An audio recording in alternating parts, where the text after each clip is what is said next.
The bloodline elite's agenda, their great work, which is nothing short of world domination, has exoterically been called the New World Order by many politicians and Masonic authors. The Old World Order was characterized by monarchies, countries with independent standing armies, medals, and fiat currency. The New World Order will be characterized by one world government, open borders, a world army, world court, and a world cashless, credit-based currency managed via microchips. David Icke wrote, "The Illuminati can be traced back thousands of years to Sumer, Babylon, Egypt, and still further into what we call prehistory. Through the centuries, they have been working constantly to centralize power and complete their great work, world dictatorship. Behind the apparent randomness of world events has been the Illuminati secret network that is privy to knowledge the rest of the people never hear about. The network is controlled by ancient interbreeding bloodlines and their offshoots, headed today by some 13 elite families, which are structured in a DNA hierarchy. These include the Rothschilds, Rockefellers, House of Lorraine, Habsburgs, and the Thurn and Taxis dynasty from Bergamo. I would emphasize that I am exposing an agenda, not a conspiracy as such. The conspiracy comes in manipulating people and events to ensure the agenda is introduced. These conspiracies take three main forms: conspiring to remove people and organizations that are a threat to the agenda, such as the assassination of Diana, Princess of Wales; conspiring to put people into positions of power who will make the agenda happen, such as George Bush, Henry Kissinger, Tony Blair, etc., and conspiring to create events which will make the public demand the agenda is introduced through problem-reaction-solution, wars, bombs, economic collapses. In this way, all these apparently unconnected events and manipulations become aspects of the same conspiracy to introduce the same agenda." Paul Joseph Watson wrote, "The New World Order is not a conspiracy in the strictest sense of the term. It is an agenda. The agenda is orchestrated by a power elite that thinks it has the divine right to commandeer total control of your life. But who are they? Who are the power elite? The UN, the EU, the Council on Foreign Relations, the Bilderberg Group, the Trilateral Commission, the Rockefellers, the Rothschilds, the Royal Institute of International Affairs, the Club of Rome. The list goes on, and there have been many books written that cover the history of these groups and how they connect to each other. The agenda is a worldwide consolidation and centralization of power into the hands of an all-encompassing world government. This system will evolve from the European Union, already in place, the American Union, derived from NAFTA, and the Asian Union. When these three models are in existence, they will be merged together to create the one world government. When confronted with a conspiracy of this magnitude, many say it is impossible, because someone would have spilled the beans. If there was a huge worldwide conspiracy for world government, someone would come out and say something. The fact is that congressmen, senators, secret society members, and illuminists themselves have publicly stated and written entire books about what they are doing. When asked how the American people would respond to the inconsistencies of the JFK assassination and Warren Commission report, CIA Director Allen Dulles simply said, "The American people don't read." The conspirators know the general public doesn't read, and the books they write don't attract popular readership. As G. Edward Griffin said, "The past record of man is burdened with accounts of assassinations, secret combines, palace plots, and betrayals in war. But in spite of this clear record, an amazing number of people have begun to scoff at the possibility of conspiracy at work today. They dismiss such an idea as merely a conspiratorial view." FBI Director J. Edgar Hoover said, "The individual is handicapped by coming face to face with a conspiracy so monstrous he cannot believe it exists." And U.S. Ambassador Joseph P. Kennedy said, 50 men have run America, and that's a high figure." There exists a semi-secret cabal of globalists bent on one world government under the United Nations, world military through expansion of NATO, World Bank and cashless currency, and a microchipped population. The conspirators are a group of bankers, businessmen, politicians, media owners and personalities, Illuminati families, and secret society elites. They implement their power through the vehicles of Freemasonry, the Bilderberg Group, Bohemian Grove, Skull and Bones, the Council on Foreign Relations, the Trilateral Commission, and the Committee of 300, to name just a few. Their agenda for world governance has been known to secret society elites and Illuminati families for centuries as the Great Work, though nowadays it is politically referred to as the New World Order.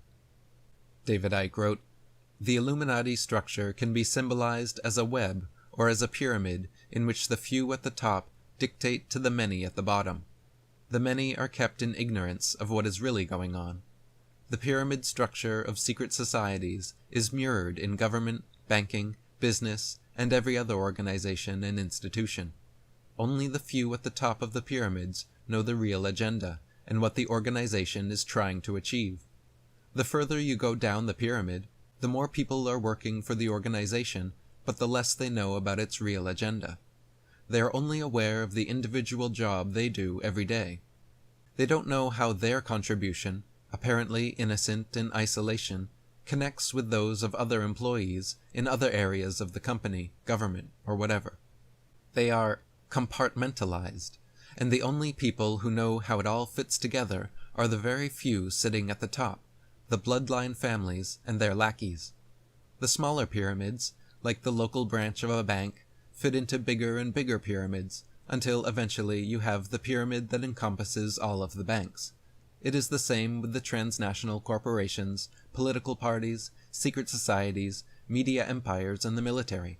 If you go high enough in this structure, all the transnational corporations, like the oil cartel, major political parties, secret societies, media empires, and the military, via NATO for instance, are controlled by the same families, who sit atop the biggest pyramids. In the end, there is a worldwide pyramid that includes all the others. At the capstone of this, you will find the most elite of the Illuminati, the purest of their bloodlines. In this way, they can coordinate through apparently unconnected, even opposing areas of society, the same policies. All roads lead eventually to them.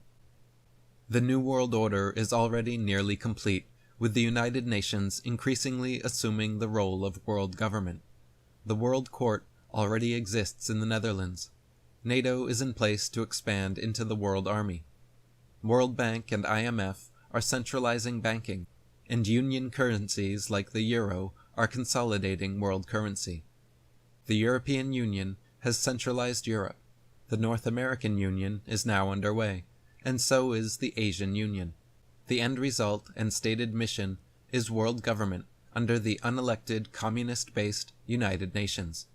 They want to have one all-powerful world king or president with a world army at his disposal. They want a top-down system of world governance that dictates world law from a centralized body and complete interdependence of all nations, economically, politically, and militarily. Alex Jones wrote, "The New World Order system of world conquest has always been visible, but it is so hulking and massive that it has remained hidden in plain sight. One of the most common, preconditioned responses I hear from the average compartmentalized individual is that there couldn't be a society of people working for world government. Those in denial proclaim, it's too big, it would unravel, they couldn't keep it hidden. The average person judges the world according to their moral compass. Because most individuals are not ruthless sociopathic control freaks, they cannot even begin to fathom the dark gulfs that are the souls of the servants of the global elite. The New World Order is a synthesis of the survivors of empires, of super-merchant families, of barbarian kings, of banking families established in the Middle Ages, and of the royal families of Europe. Over time, they have learned that if they can simply conceal the true magnitude of their power and install puppet rulers from the cultures they dominate, the people will accept greater forms of tyranny. In the late 20th century, as the formation of a true world government entered its final stages, the globalists began to do what was unthinkable just a few years before. They began to admit that there really was a move towards a new world order, complete with a world court, world taxes, and a world army to enforce its despotic laws. Just a few years ago, the average man on the street refused to even admit the possibility of a world government.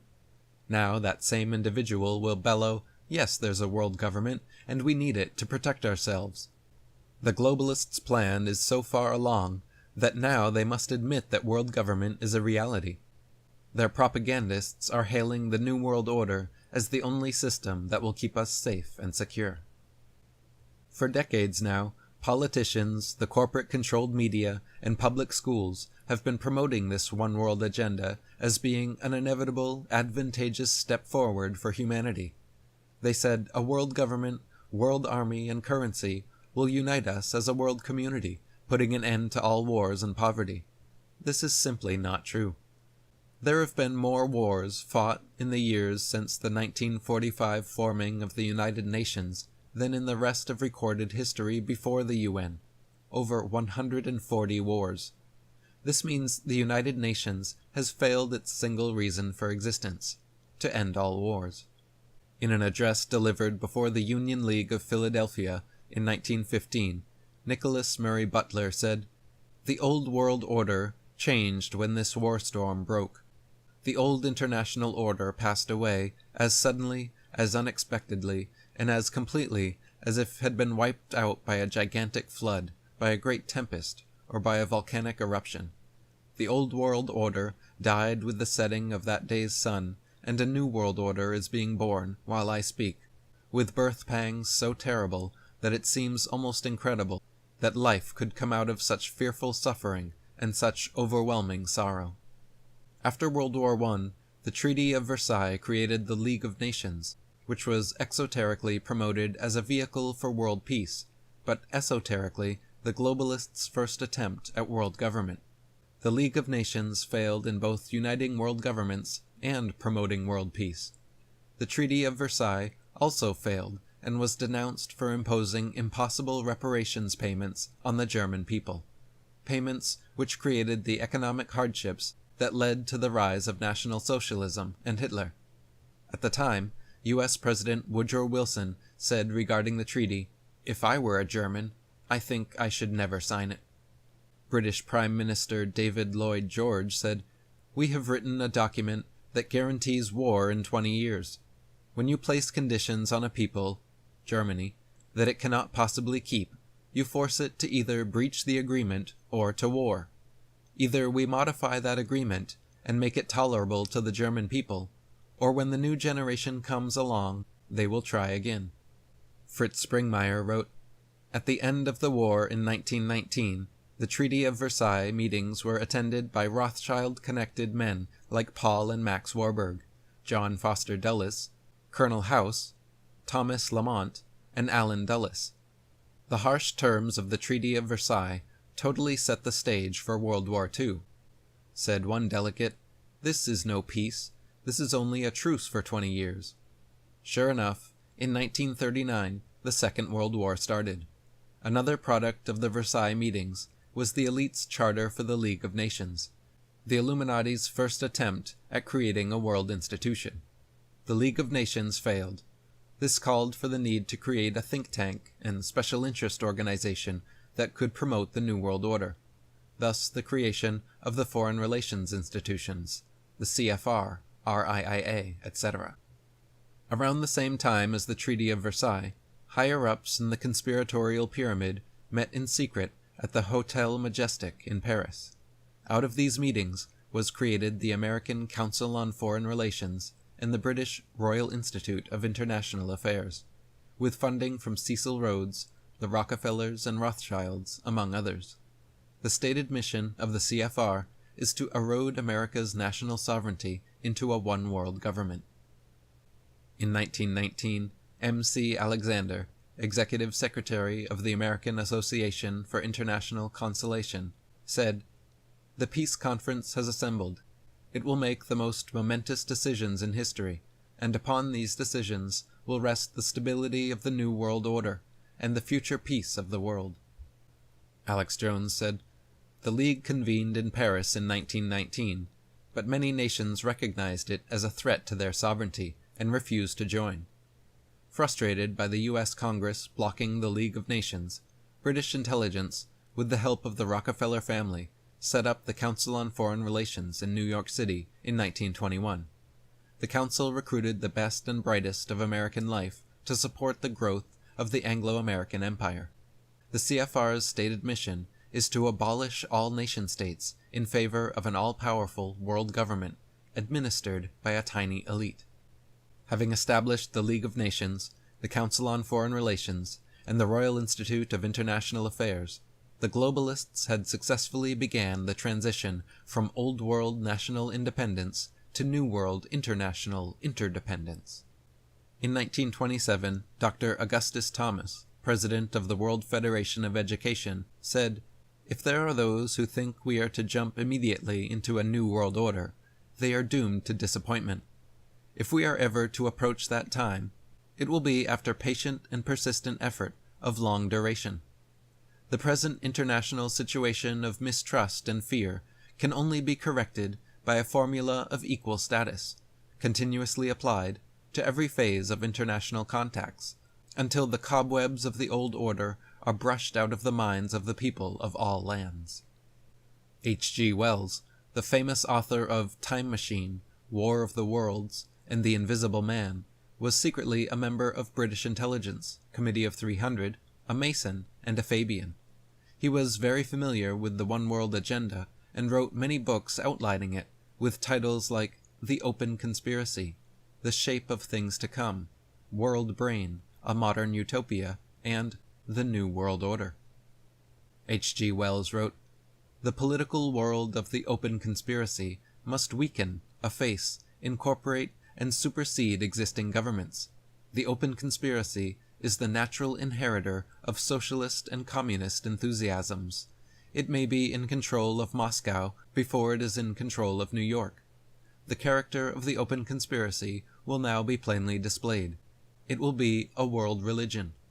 The open conspiracy will appear first, I believe, as a conscious organization of intelligent, and in some cases wealthy men, as a movement having distinct social and political aims, confessedly ignoring most of the existing apparatus of political control, or using it only as an incidental implement in the stages, a mere movement of a number of people in a certain direction, who will presently discover, with a sort of a surprise, the common object toward which they are all moving.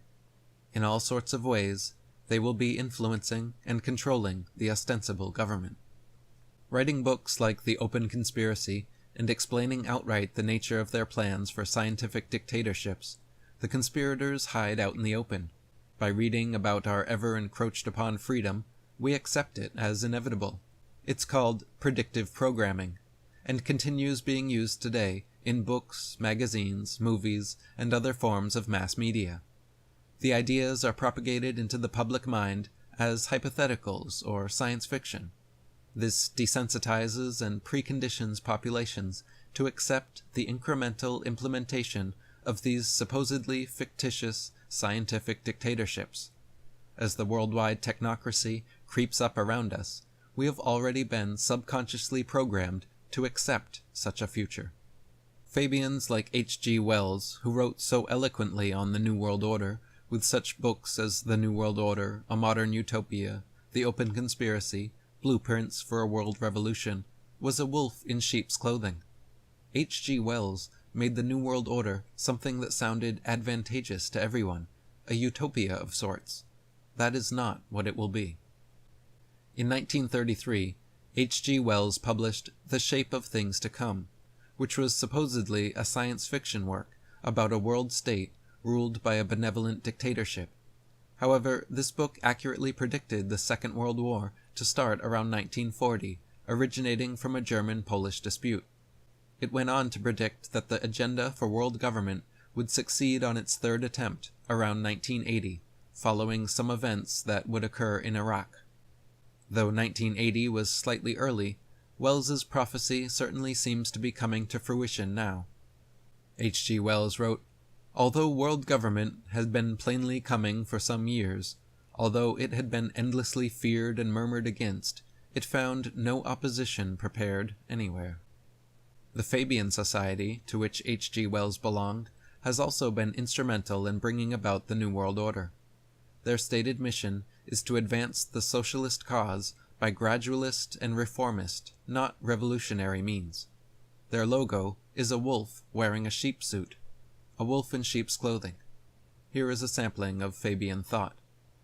Sidney Webb, the founder of the Fabian Society, said, "To play those millions of minds, to watch them slowly respond to an unseen stimulus, to guide their aspirations without their knowledge, all this, whether in high capacities or in humble, is a big and endless game of chess, of ever extraordinary excitement."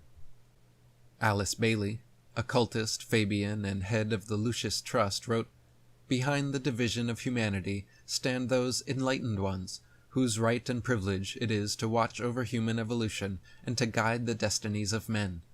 This they do through the implanting of ideas in the minds of the world thinkers, so that these ideas, in due time, receive recognition and eventually become controlling factors in human life. They train the members of the new group of world servers in the task of changing these ideas into ideals. These in turn become the desired objectives of the thinkers and are then taught to the powerful middle class and worked up into world forms of governments or religions, thus forming the basis of the New World Order. In 1933, 33rd degree Mason and President FDR introduced the Great Seal on the back of the dollar bill, which still includes the Latin Novus Ordo Seclorum, translating New Secular Order, or New World Order. Shortly thereafter, in 1939, H.G. Wells wrote his book entitled The New World Order, in which he advocates a one-world, centralized government. He wrote, "When the struggle seems to be drifting definitely towards a world social democracy, there may still be very great delays and disappointments before it becomes an efficient and beneficent world system. Countless people will hate the New World Order, and will die protesting against it. When we attempt to evaluate its promise, we have to bear in mind the distress of a generation or so of malcontents, many of them quite gallant and graceful-looking people." In 1940, the Carnegie Endowment for International Peace published The New World Order, which included ideas about a world federation with special plans for world order to be implemented upon ending the Second World War. On June 28, 1945, 6 weeks before the atomic ending of World War II, 33rd President and 33rd degree Freemason Harry Truman endorsed world government, saying, "It will be just as easy for nations to get along in a republic of the world as it is for us to get along in a republic of the United States." Then, on October 24, 1945, the United Nations Charter became effective and the fledgling world governmental body was established. Alex Jones wrote, "Once again the elite claimed that only world governance could save humanity from certain destruction, and this time the elite would succeed in setting up their world body. In April 1945, the United Nations was founded by the victors of World War II. The United Nations complex was then built in New York City, on land donated by John D. Rockefeller. Shortly after the elite established the United Nations as their base in the United States, the newly formed World Council quickly began work on the next phase in their plan, the incremental formation of continental superstates. The first step in their trilateral plan was the creation of the European Union. Unifying Europe had been tried many times and was extremely unpopular. Where Napoleon and Hitler had failed to accomplish their goals using force, the globalists would succeed using stealth. Fritz Springmeier wrote, "World War II facilitated the American acceptance of a world peacekeeping institution, the United Nations. After the U.S. had rejected the first attempt to create such an institution in the League of Nations, the Illuminati decided to create an arm of the Rothschild-funded Round Table groups which could help influence Western society towards the embracement of globalism." In 1948, George Orwell wrote 1984, another quasi-fiction novel about the Big Brother control grid surveillance societies to come. Orwell said, "If you want a picture of the future, imagine a boot stamping on a human face forever." On February 7, 1950, FDR's financial advisor, international banker James Paul Warburg, stated before the United States Senate Foreign Relations Committee that, "We shall have world government, whether or not we like it. The only question is whether world government will be achieved by conquest or consent."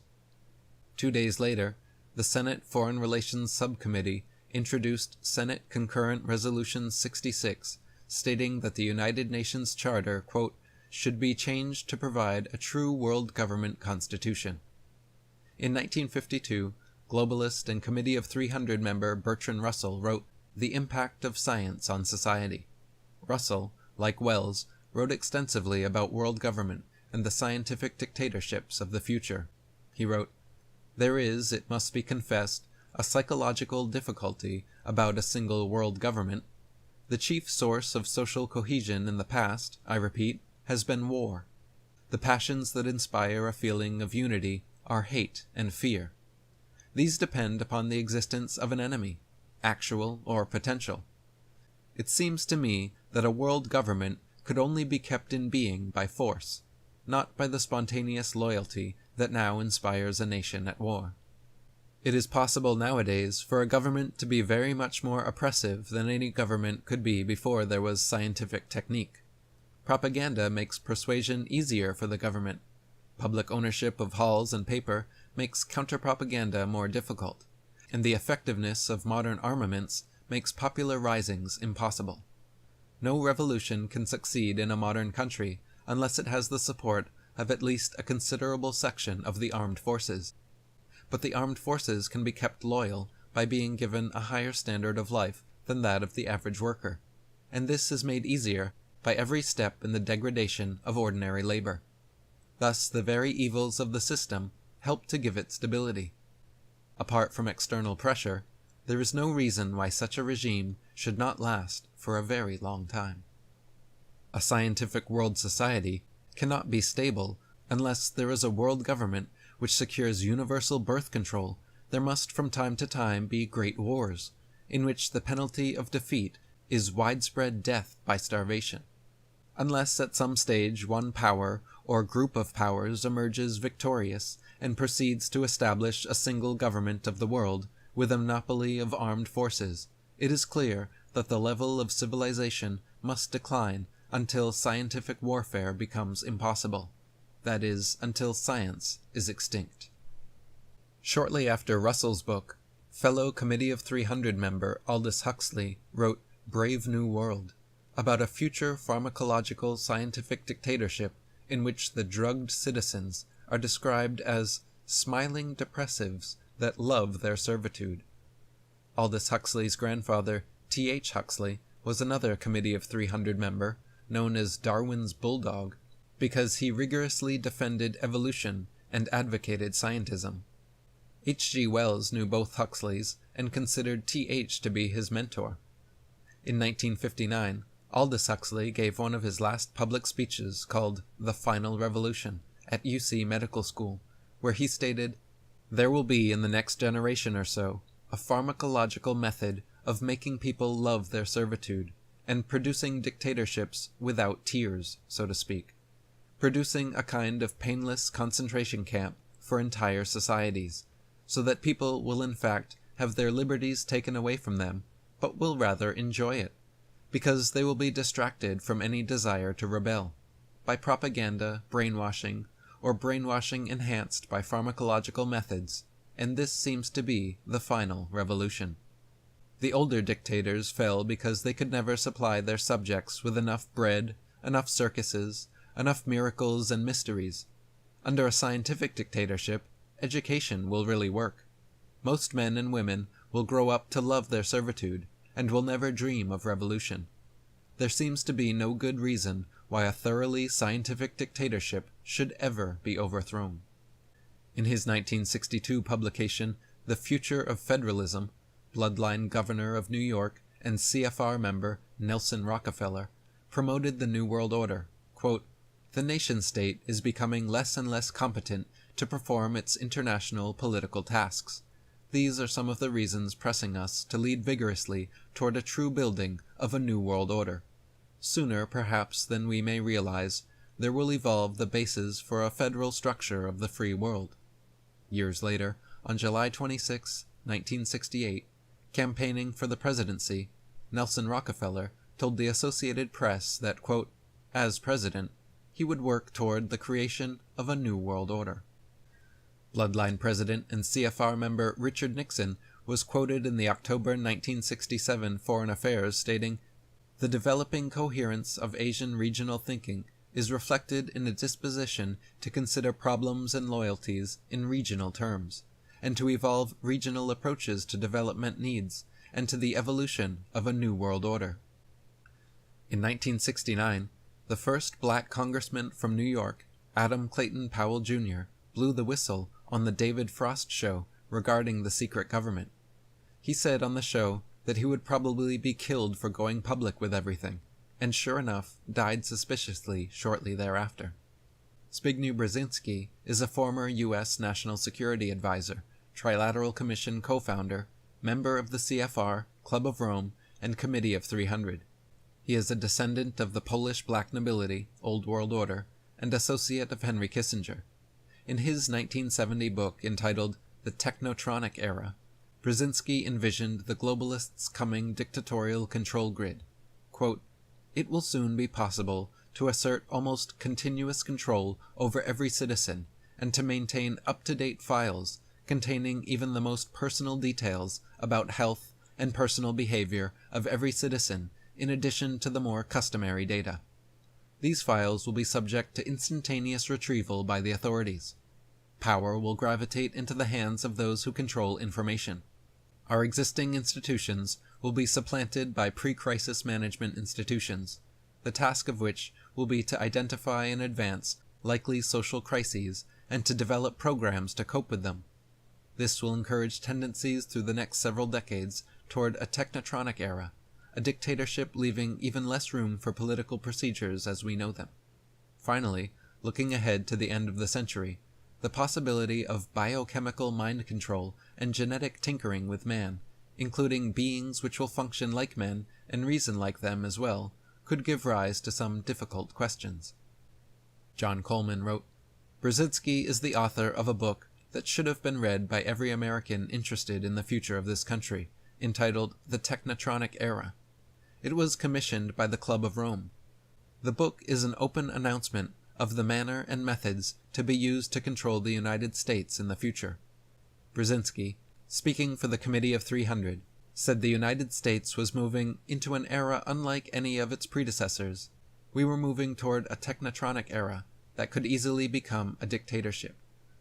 Brzezinski went on to say that our society is now in an information revolution based on amusement focus, spectator spectacles, saturation coverage by television of sporting events, which provide an opiate for an increasingly purposeless mass. Was Brzezinski another seer and a prophet? Could he see into the future? The answer is no. What he wrote in his book was simply copied from the Committee of 300's blueprint given to the Club of Rome for execution. In the April 1974 issue of the Council on Foreign Relations journal Foreign Affairs, member Richard N. Gardner wrote, "The New World Order will have to be built from the bottom up, rather than from the top down. It will look like a great booming, buzzing confusion, to use William James's famous description of reality, but an end run around national sovereignty, eroding it piece by piece, will accomplish much more than the old-fashioned frontal assault." In October 1975, during an address before the United Nations General Assembly, Henry Kissinger said, "My country's history, Mr. President, tells us that it is possible to fashion unity while cherishing diversity, that common action is possible despite the variety of races, interests, and beliefs we see here in this chamber. Progress and peace and justice are attainable. So we say to all peoples and governments, let us fashion together a new world order." Later in October the 24th, 1975, the World Affairs Council of Philadelphia issued the Declaration of Interdependence, signed by 125 members of the House and Senate. It read, "When in the course of history the threat of extinction confronts mankind, it is necessary for the people of the United States to declare their interdependence with the people of all nations, and to embrace those principles and build those institutions which will enable mankind to survive and civilization to flourish. 2 centuries ago, our forefathers brought forth a new nation. Now we must join with others to bring forth a new world order." Also in 1975, Richard A. Falk wrote a book called On the Creation of a Just World Order. In one section of the book called Towards the New World Order, Modest Methods and Drastic Visions, Falk wrote, "The existing order is breaking down at a very rapid rate, and the main uncertainty is whether mankind can exert a positive role in shaping a new world order, or is doomed to await collapse in a passive posture. We believe a new order will be born no later than early in the next century, and that the death throes of the old and the birth pangs of the new will be a testing time for the human species." Another whistle-blowing congressman was Larry P. McDonald, who was then killed on board a plane suspiciously shot down by Soviets. In 1976, he said, "The drive of the Rockefellers and their allies is to create a one-world government combining supercapitalism and communism under the same tent, all under their control. Do I mean conspiracy? Yes, I do. I am convinced there is such a plot, international in scope, generations old in planning, and incredibly evil in intent." Senator Daniel Inouye in 1977 said, "There exists a shadowy government with its own air force, its own navy, its own fundraising mechanism, and the ability to pursue its own ideas of national interest, free from all checks and balances, and free from the law itself." In a United Nations address, December 1988, Mikhail Gorbachev said, "Further global progress is now possible only through a quest for universal consensus in the movement towards a new world order." In the Wall Street Journal, September 1990, Richard Gephardt wrote, "We can see beyond the present shadows of war in the Middle East to a new world order, where the strong work together to deter and stop aggression. This was precisely Franklin Roosevelt's and Winston Churchill's vision for peace for the post-war period." President George Bush, in his congressional speech on September 11, 1990, said, "The crisis in the Persian Gulf offers a rare opportunity to move toward a historic period of cooperation. Out of these troubled times, a new world order can emerge." In January 1991, President George Bush said, "If we do not follow the dictates of our inner moral compass and stand up for human life, then this lawlessness will threaten the peace and democracy of the emerging New World Order we now see, this long-dreamed-of vision we've all worked for so long." A.M. Rosenthal in the New York Times in January 1991 wrote, "But it became clear as time went on that in Mr. Bush's mind the New World Order was founded on a convergence of goals and interests between the U.S. and Soviet Union, so strong and permanent that they would work as a team through the UN Security Council." George McGovern wrote, "I would support a presidential candidate who pledged to take the following steps. At the end of the war in the Persian Gulf, press for a comprehensive Middle East settlement and for a new world order based not on Pax Americana, but on peace through law with a stronger UN and World Court." President Bush, at his State of the Union address on September 11, 1991, said, "What is at stake is more than one small country. It is a big idea, a new world order, where diverse nations are drawn together in common cause to achieve universal aspirations of mankind, peace and security, freedom and the rule of law. Out of these troubled times, our fifth objective, a new world order, can emerge. Now we can see a new world coming into being, a world in which there is the very real prospect of a new world order." U.S. Ambassador David Funderburk in 1991 said, "George Bush has been surrounding himself with people who believe in one world government. They believe that the Soviet system and American system are converging. The vehicle to bring this about is the United Nations, the majority of whose 166 member states are socialist, atheist, and anti-American. Strobe Talbot wrote, "In the next century, nations as we know it will be obsolete. All states will recognize a single global authority. National sovereignty wasn't such a great idea after all." In 1992, George Bush said, "It is the sacred principles enshrined in the United Nations Charter to which the American people will henceforth pledge their allegiance." A full-page advertisement by the government of Morocco in the New York Times, April 1994, wrote, "The final act of the Uruguay round, marking the conclusion of the most ambitious trade negotiation of our century, will give birth, in Morocco, to the World Trade Organization, the third pillar of the New World Order, along with the United Nations and the International Monetary Fund." In 1994, Henry Kissinger said, "The New World Order cannot happen without U.S. participation, as we are the most significant single component. Yes, there will be a New World Order, and it will force the United States to change its perceptions." David Rockefeller, at a UN ambassador's dinner, September 23, 1994, said, "We are on the verge of a global transformation. All we need is the right major crisis, and the nations will accept the New World Order." Arthur Schlesinger Jr. in the CFR's Foreign Affairs, July 1995, wrote, "We are not going to achieve a New World Order without paying for it in blood, as well as in words and money." Brock Chisholm, director of the UN World Health Organization, said, "To achieve one world government, it is necessary to remove from the minds of men their individualism, their loyalty to family traditions, and national identification."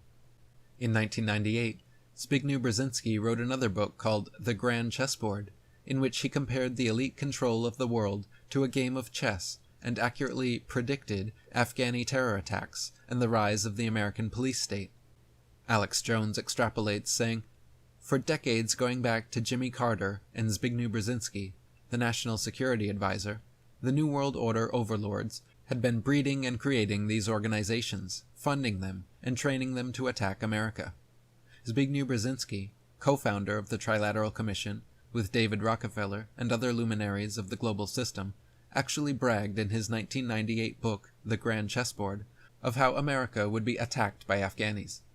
A war for world government would then take place in Central Asia that would be used as reason to roll out national ID cards and a police state here in the United States.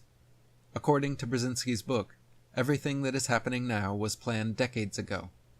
Brzezinski's book continues to explain how America must survive by following the basic rules of empire, and how outside enemies are needed to mobilize the population behind the Imperium's hegemony.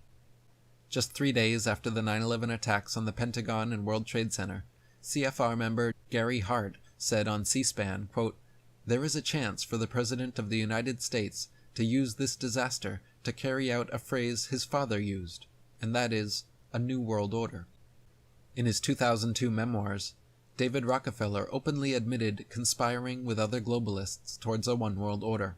Quote, "Some even believe we, the Rockefeller family, are part of a secret cabal working against the best interests of the United States, characterizing my family and me as internationalists, and of conspiring with others around the world to build a more integrated global political and economic structure. One world, if you will. If that's the charge, I stand guilty, and I am proud of it." Pope John Paul II stated at the World Day of Peace homily on January 1, 2004 that, quote, "People are becoming more and more aware of the need for a new international order." With the success of Al Gore's An Inconvenient Truth movie, which should be called Convenient Half-Truths, and a UN panel's worth of poor science from the IPCC, the globalists are hoping to convince us that a world carbon tax will save us from global warming. In 2007, British Prime Minister Gordon Brown said, "A new world order is required to deal with the climate change crisis." And in a book by Al Gore called Earth in Balance, he prophesizing a coming global Marshall Plan to help the Earth and its people, quote, "We are close to a time when all of humankind will envision a global agenda that encompasses a kind of global Marshall Plan to address the causes of poverty and suffering, and environmental destruction all over the earth.